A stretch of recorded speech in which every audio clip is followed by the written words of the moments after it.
Ito yung time guys na nasa kidney center kami ng ate ko dahil na-confine siya dyan. 5 days na kami dyan. Hindi pa naoperahan yung ate ko dahil marami pang mga examination ang ginawa ng kanyang mga doktor dyan dahil sa kanyang condition. Nag-request yung ate ko dyan sa akin na imamassage ko siya dahil hindi na siya nakakatulog ng ilang days dahil sobrang pangingirot at sakit ng kanyang binti dyan. 2 hours na rin akong nagmamassage sa kanya dyan kasi hanggat maaari hindi lang ako nangangawit dyan, ayaw niyang patitigilin ang pagmamassage ko sa kanya dahil nga sa kirot ng kanyang naramdaman sa mga oras na yan.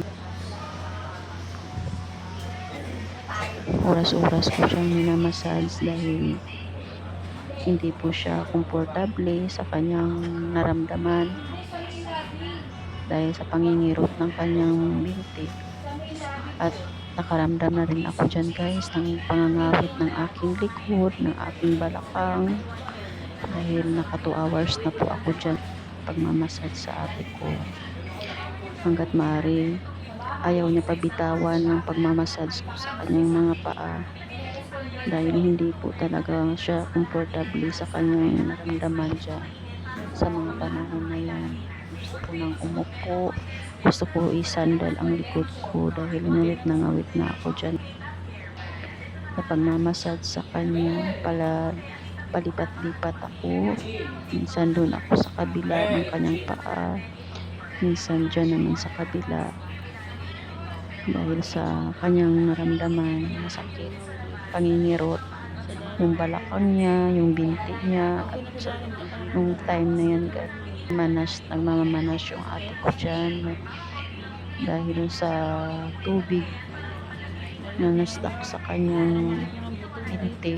Kailangan namin siya dyan umihi siya ng umihi dyan para maibsan yung kanyang naramdaman na sakit dahil sabi ng doctors ay marami siyang tubig, kaya ang pag-ipainom namin sa kanyang tubig dyan guys ay limitado lang, pero hindi maiwasan ng ate ko kasi marami siyang iniinom ng mga gamot dyan.